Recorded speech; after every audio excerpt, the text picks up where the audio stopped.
I grew up and live in Prince Edward Island. In talking to some younger members of the island's gay community, I came to realize that our social history is disappearing. Our legal battles are there, you can Google them, but what about how we built community? We don't have an oral history, and that's why we've created this archive, to give an overview of gay life on PEI pre-internet. In doing research, we found we could really only go back as far as the 1970s, and that's why it's mostly gay and lesbian islanders we'll be talking about. As was true of the era, that was our understanding of the breadth of our community at that time. It should be noted, though, that island artist Erica Rutherford was a trailblazer for transgender people both here and elsewhere. And in reaching out to the island's indigenous community, PEI's first people, the Mi'kmaq, we came to understand that truly theirs was not our story to tell. Our hope with this archive, then, is that we're adding our voices to what has for too long been considered Prince Edward Island's only history.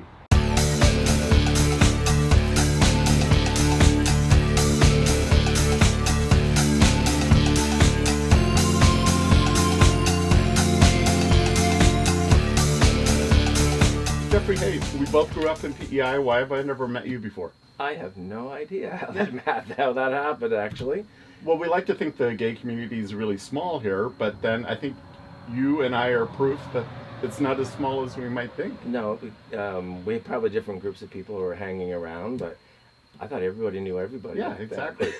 Well, so you were born on PEI. Can you tell me where and a little bit about growing up where you were born? Well, actually, I was born in Digby, Nova Scotia. Okay. But my family moved over here when I was about a year and a half. Okay. So I went through all my school years in Montague.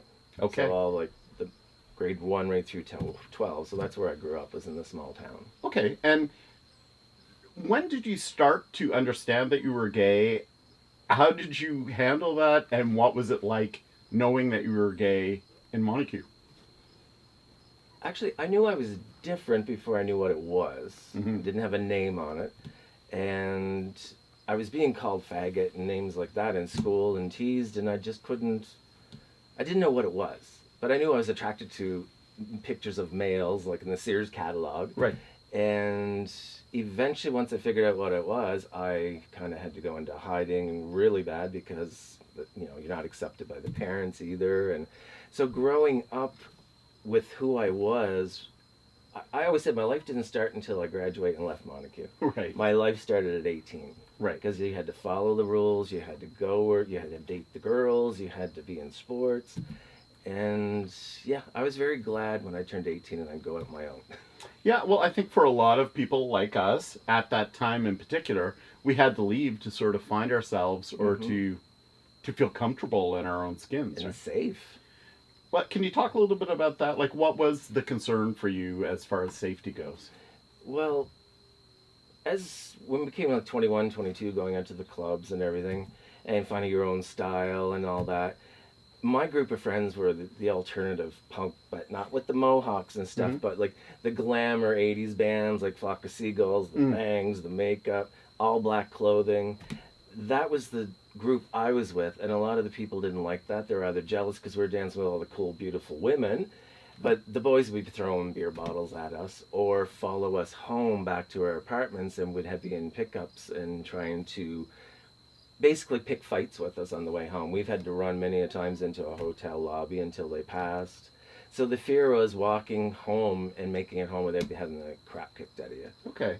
I used to carry a knife in my bag because I was a chef, so I used to have this kit bag, and I had my hand on my French knife in my bag as I walked to and from work. Yeah, just to protect yourself. Just to feel safe. And I always walked on the side of the street where I could face the traffic so I could see it coming. Yeah. Because if somebody was going to do something from behind, I couldn't see it. So I was always conscious of who was around me. That was after you moved into Charlottetown and Yes. was working as a chef in Charlottetown? Yeah. I left Montague as soon as I graduated. Turned 18, I was in town the next day. Right. So... Because PEI at the time was not, I mean, much like the rest of the world, it was not the most open place for gay people. And being in a smaller place, not just Montague, but any small place within a small place it's magnified 1,000-fold, right? Oh, yeah. And just for example, back then, I remember not seeing any other than white people in our town. We had one kid, he was adopted. like, he was the only one that was different too. Right. So he probably, as a minority, went through some things that he shouldn't have heard or people saying or whatever. But the respect or the knowledge of another culture or somebody different wasn't there back then. Right. When did you start to actually understand that you were gay? I'd say at 15. Okay. And so you were still in Montague at that Yes. time. And so how did you cope with that knowledge? You had to start dating girls, Right. number one, right off the bat. But I had one of the real good excuses. I wasn't allowed to marry, let alone date, a Catholic. Right. So I would search out Catholic girls. You moved, as soon as you graduated from high school, you moved into Charlottetown. Yes. And you were there for how long? About 7 years. Okay. So can you tell me about that time period? Well, that was, of course, you're getting out of a very strict home and school. So, I mean, we just wanted to dance and party and just enjoy life. Yeah. Because looks at gay people and say they have such animosity towards them, or they're segregated, they're losing apartments, or you lose your job because you're gay. But you look at that as it makes me stronger. So at that point, when all that was happening, I had the attitude, I'm indestructible, I don't care. I had lost 50 pounds too. I was the attractive, thinner guy now, blonde hair, blue eyes. So that gave me the power where I could brush off what someone said to me really easy. Like, if you were going to be ignorant to me, or Right. I just, whatever. Yeah. You're nothing to me.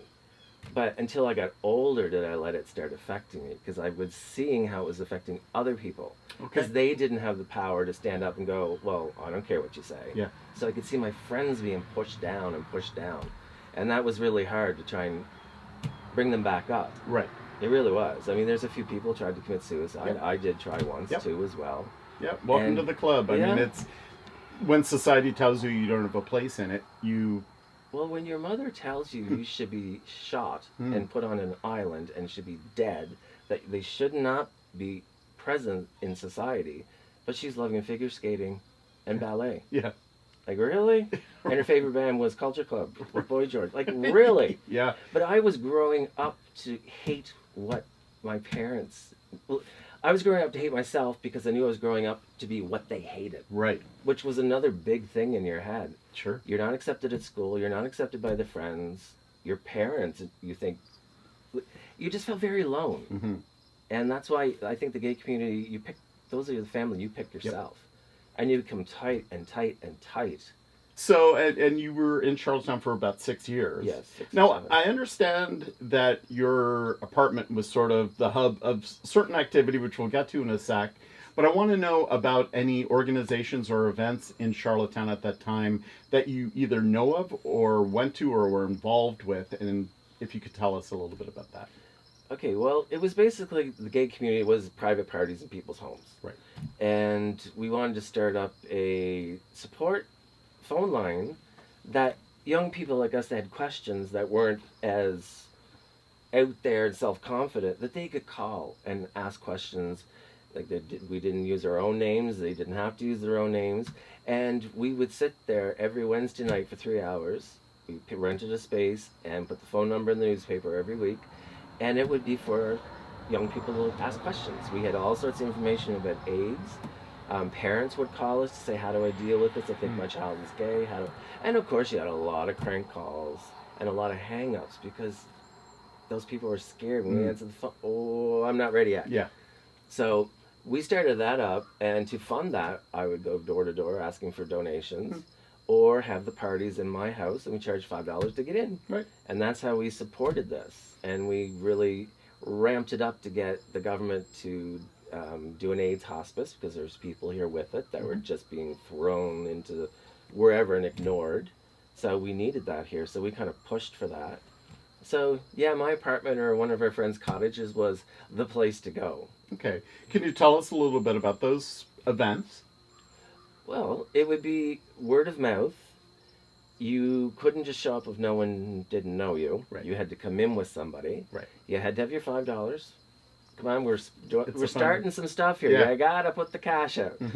And it was a way to meet new people, A lot of lesbians started coming, which was really cool after that, because we thought it was just boys around. We're like, where's the girls? Right. And then they started kind of Yeah. coming into it. So then our group started growing.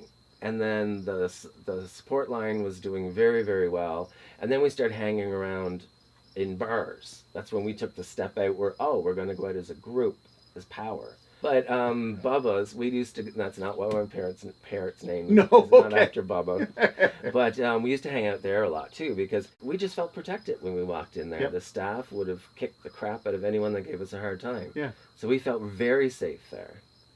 The phone line you had, did it have a specific name? Do you recall? I think we just called it the gay support line. Okay. I think is really what it was Right. was called. And we would rent this little tiny ad in the paper very discreetly. And the phone number was there. And like I wouldn't use my first name. No, I of course used a different name. Yeah. But it was very interesting to hear about other people's path to where we got and their path to where they got and our path how we got to the same way. Right. Like you had heard so many different stories. Right. But some very, very sad, some that you needed to hear just to, okay, this is what other people are going through. Right.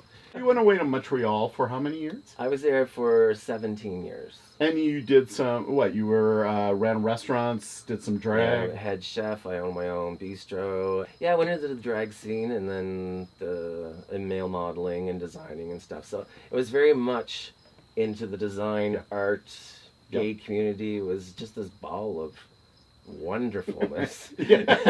That's a good way to put it. It was just like the daytime in the village in Montreal was one thing. When nighttime came, it was a new world. Well, you well and truly found yourself there. What you were hoping to do, you did. Yeah, I left PEI to get a life. Right. And I got my life. And you came back to save my life. Because it was just too much. And I had double pneumonia. I got really sick in Montreal. And it was just very jet set, go, go, go. So you came home after your time in Montreal. You were married, or? I came home with my boyfriend, but we actually legally got married here. Okay. We found, when we went to the bank, doors wide open for mortgages and stuff. When it came to getting a lawyer to hire to do legal stuff, not a problem. When we found a female minister to marry us, wasn't a problem. It was just so different. You could still see people behind you were just doing the chat. Who's that? Are they together? What's that? But the majority of business people we had to deal with, they like that pink dollar, I think. But they see us as professionals, and it was really different. I was not that kid that had to keep that hand on a knife anymore. People were respecting you. Yeah. And it was because you're a human being. Right. Wow, concept. Yeah. It's much easier, but I don't know if it's because everything's changed or we got older and we present it differently. When I was younger, I just wanted to shove it in your face. Right. Like, here I am, look at me. I was just so in your face, it wasn't funny because I was never accepted for who I was. Yeah. But now this is who I am, and you're going to have to accept it or don't. Exactly. It was like you're reborn. Yeah. But you're always told you're wrong, you're bad, you're lesser than. But when you don't have those people telling you that, you just kind of go, it's like a buoy being pulled down the ocean and just let it go. Boom! That's an apt metaphor for PEI, so that's good. Yeah, true. I was going to ask you a little bit about during AIDS. Were you on the island? Yes, you would have been on the island when AIDS became that's why we started right? the gay... To fund the hospice. And to pass information on to people. Because it wasn't easy to get. It wasn't just like a pamphlet anywhere. Right. So we would go to a connection in the medical system on PEI and get information. And there were 6 of us that did the line. We would study it and learn it and have it with us for questions. Or if we couldn't have the answers, we gave them another number to ask their questions. Okay. But we didn't actually know anyone with it. We just knew it was coming, and it was going to hit wherever, and we needed to have a space here for those people. Yeah. Do you think that AIDS helped the gay community come together? After it scared the crap out of the gay community, yes, it did. Yeah. It really, it gave them something to fight together against. But then a lot of them would ignore it and deny it because the gay community was blamed for that disease too. Yeah. So a lot of people couldn't take the blame. Yeah. But the majority of us stuck together and said, okay, let's educate people. Everyone was angry. They wanted to kick ass because they were being judged. But I said, well, let's turn that into education. Like, empower yourself by teaching these people something. I do want to ask you if you have anything you'd like to say to add to this archive before we wrap up. Well, I remember when you're trying to find something, trying to get a little intimate with somebody during the night, I would go to a magazine store down near the Delta Hotel. And of course there's gay magazines there, and it would take me sometimes 2 and 3 hours to get the courage to even go over and pick up one of those magazines. And if you saw another guy looking at him, that was kind of like, oh, here, this is kind of a cruising thing happening. And you know the gentleman that's at the cash, he doesn't care, he's selling the magazine. But it would take me hours before I buy, I think it was Blue Boy or something it was called. And that magazine corner was a place that basically you would go pick up, but you're still scared shitless because you just don't know. You turn around and you get a hand in the back of the head, or like you were so scared all the time, always on walking on pins and needles because you weren't sure. Yeah. As if you go into a gay club, you know those people are gay. That's what they're for. These are gay people. But walking around buying magazines or shopping at the grocery store is not the same thing. So there were different cruising areas. Funny or not, most of them are around the churches, which is kind of ironic. Yeah. But no, I remember that from being in the island. It was very, you really pins and needles. You just didn't know. But hey. Well, that need to connect sometimes overtakes the pins and needles and fears, right? And you bust through them to connect as best you can, I guess. Well, like physical contact with another human is what we basically crave. Yeah. Like anybody, like any human, like that's how we're bred. That's why COVID's killing a lot of people. We can't kiss, we can't hug, we're not used to that, especially Maritimers. Yeah. Like that's just not normal. Yeah. Amen, brother. But that was another reason I left Montreal, actually, was I found I was becoming cold. So that was another reason I came back too. I was losing who I was. Good choice, Jeffrey. Yeah. It's been good to us since we've been back.